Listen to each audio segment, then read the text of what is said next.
বন্ধুরা, welcome to spoken English by রুমেনসা।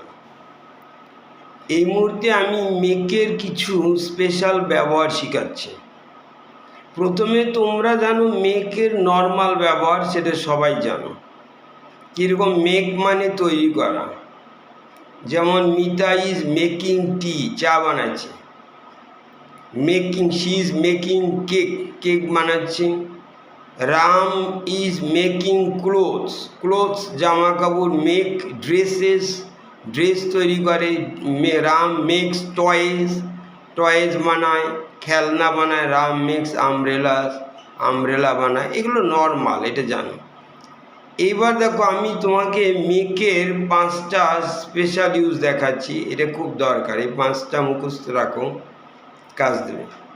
যেমন আমরা একটা বলি মেড অফ। মেড অফ মানে কোন জিনিস দিয়ে তৈরি সেটা বলতে হয়। যেমন এই টেবিলটা কাঠের তৈরি, this table is made of wood. আবার বলছি, এই টেবিলটা কাঠের তৈরি, this table is made of wood. চেয়ারটা প্লাস্টিকের তৈরি, this chair is made of plastic. যেমন আংটিটা সোনার তৈরি, this ring, ring is made of gold. এরকম মেড অফ কথাটা আমরা ইউজ করি। কোন জিনিস দিয়ে তৈরি সেটা দেখলে চেনা যায়, তখন আমরা। আর একটা দেখো, আবার মেড ফ্রম বলি। মেড ফ্রম মানে যখন একটা জিনিস তৈরি হয় যেটা দেখলে চেনা যায় না। যেমন ধরো এই paper, paper is made from would.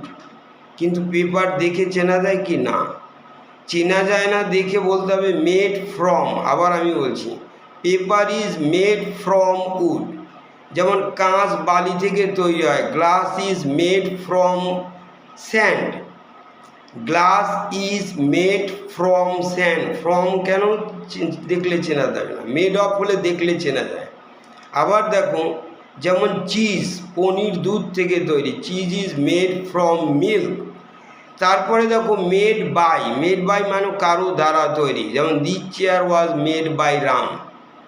Made by কারো দ্বারা তৈরি, এটা খুব সহজ। আর একটা আছে মেড ইন। মেড ইনটা কমন, যেমন মেড ইন জাপান, কোন দেশে তৈরি, made in China, made in India, এটাও জানো।